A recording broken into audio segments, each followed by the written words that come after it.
36 सालों तक एक कमरे में रही ये महान अभिनेत्री राज कपूर और सत्यजीत रे जैसे महान फिल्म निर्माताओं के ऑफर्स भी ठुकराए और ठुकराया फिल्म जगत का सबसे बड़ा पुरस्कार।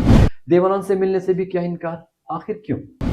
अगर आपने वीडियो को आखिर तक देखा तो हर सवाल का जवाब मिलेगा, लेकिन उससे पहले एक अपील। प्लीज अगर वीडियो अच्छा लगे तो इसे लाइक करें, शेयर करें और चैनल को सब्सक्राइब करें। इससे आपका कोई नुकसान तो नहीं होगा, लेकिन अच्छा वीडियो बनाने के लिए हमारा हौसला जरूर बुलंद होगा।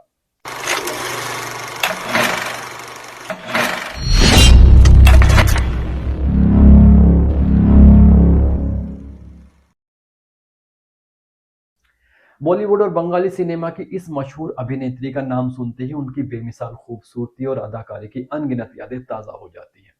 उनकी फिल्मों ने न सिर्फ उन्हें सिनेमा की दुनिया का चहेता चेहरा बनाया, बल्कि उन्हें एक ऐसी कलाकार के रूप में स्टैब्लिश किया जिसकी तुलना करना मुश्किल है। लेकिन जितना शानदार उनका करियर था, उससे कहीं ज्यादा रहस्यमय उनका व्यक्तिगत जीवन रहा।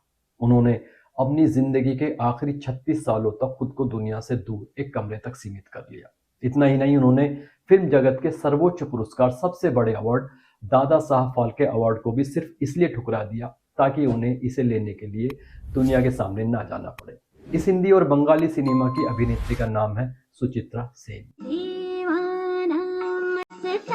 चल रही सजनी अब क्या सोचे। उनका जन्म 6 अप्रैल 1931 को पबना, जो कि आजकल बांग्लादेश में, वहां हुआ। उन्होंने अपने फिल्मी करियर की शुरुआत 1950 के आसपास की और बंगाली फिल्मों छोड़े 74 और अग्नि परीक्षा से दर्शकों का दिल जीत लिया। उत्तम कुमार के साथ उनकी जोड़ी बंगाली सिनेमा की सबसे मशहूर जोड़ियों में से एक मानी जाती है। सूरज डुबार पाला आशे যদি आशुक बेस्तो। रिपोर्ट्स के हिसाब से अपने करियर की कुल 61 फिल्मों में से सुचित्रा सेन ने 30 फिल्में उत्तम कुमार के साथ की थी। हिंदी फिल्मों में उनकी शुरुआत 1955 में दिलीप कुमार के साथ फिल्म देवदास में पारो का किरदार निभाकर हुई। इसे देखा? दरबार ने देखा था। बरामदे में नौकर चाकर थे, उनकी भी नजर पड़ी होगी। शायद पड़ी। हिंदी सिनेमा के दर्शक सुचित्रा सेन को किसी और किरदार से पहचानते हो या ना पहचानते हो, लेकिन 1975 में आई गुलजार की फिल्म आंधी उन्हें जरूर याद होगी। इस फिल्म में सुचित्रा सेन ने एक महिला राजनेता का किरदार निभाया था। ऐसा कहा जाता है कि फिल्म की कहानी और ये किरदार उस वक्त की भारत की प्रधानमंत्री रही इंदिरा गांधी से प्रेरित था, उनसे मिलता जुलता था। फिल्म ने बड़े विवादों के बावजूद जबरदस्त सफलता हासिल की थी। आंधी में सुचित्रा सेन पर फिल्माए गए गाने तेरे बिना जिंदगी से कोई शिकवा तो नहीं, तुम आ गए हो तो नूर आ गया, बेहद आइकॉनिक थे। इन दोनों गानों को आज भी दर्शक बहुत ज्यादा पसंद करते हैं और ये भारतीय सिनेमा के बेहतरीन गानों में गिने जाते हैं।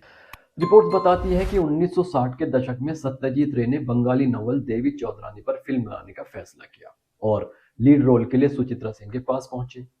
सत्यजीत रे ने शर्त रखी कि फिल्म की शूटिंग के दौरान सुचित्रा किसी और फिल्म पर काम नहीं करेंगी। साथ ही वो ये भी चाहते थे कि सुचित्रा इस फिल्म के लिए अपना लुक पूरी तरह से बदल ले। सुचित्रा सेन को ये दोनों ही बातें मंजूर नहीं थी और उन्होंने इस फिल्म को करने से साफ साफ इनकार कर दिया। एक बार सुचित्रा ने राज कपूर को भी एक फिल्म के लिए मना कर दिया था। कहा जाता है कि जब सुचित्रा सेन ने उनकी बात नहीं मानी तो राज कपूर खुद उनसे मिलने कोलकाता पहुंच गए। अपने मस्त मौला अंदाज के लिए मशहूर राज कपूर ने घुटनों पर बैठकर सुचित्रा को फूलों का बुके दिया, लेकिन उनका यह फिल्मी अंदाज सुचित्रा सेन को बिल्कुल पसंद नहीं आया और उन्होंने इस ऑफर को ठुकरा दिया। सुचित्रा सेन ने हिंदी सिनेमा में लगभग 7 फिल्मों में काम किया, जैसे देवदास, आंधी, मुसाफिर, चंपाकली, बंबई का बाबू, सरहद और ममता। इनमें से कुछ फिल्में हिट रहीं तो कुछ फ्लॉप, लेकिन उनके निभाए किरदार हमेशा दूसरी अभिनेत्रियों से अलग रहे और यादगार रहे। छुप गया कोई रे।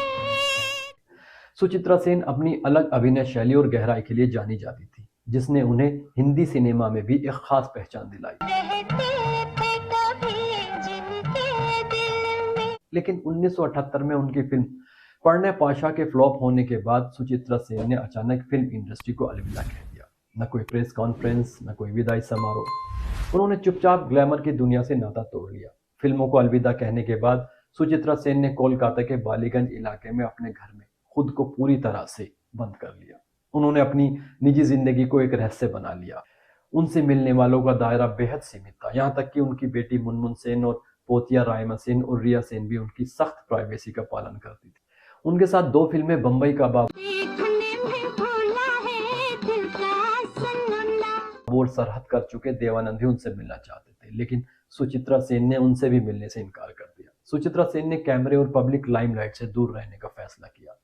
वो चाहती थी कि लोग उन्हें उनकी सुनहरी फिल्मों और उनके बेहतरीन अभिनय के लिए याद रखें। उनका कहना था, मैं एक एक्ट्रेस हूं और मुझे सिर्फ स्क्रीन पर ही देखा जाना चाहिए।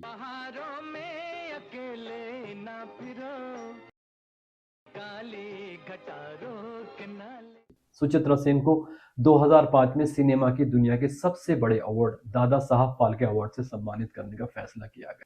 उस वक्त के सूचना और प्रसारण मंत्री प्रिय रंजन दास मुंशी चाहते थे कि सुचित्रा सेन पुरस्कार लेने खुद आए, लेकिन उन्होंने इसे विनम्रता से ठुकरा दिया।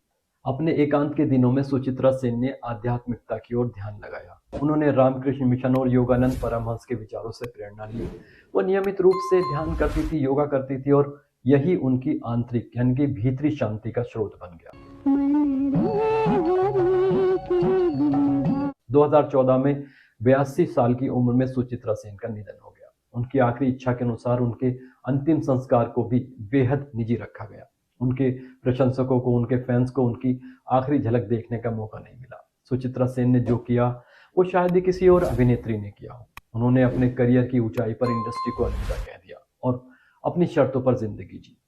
सुचित्रा सेन भले ही 36 साल तक दुनिया की नजरों से दूर रही, लेकिन उनकी फिल्मों, उनके व्यक्तित्व ने उन्हें अमर बना दिया।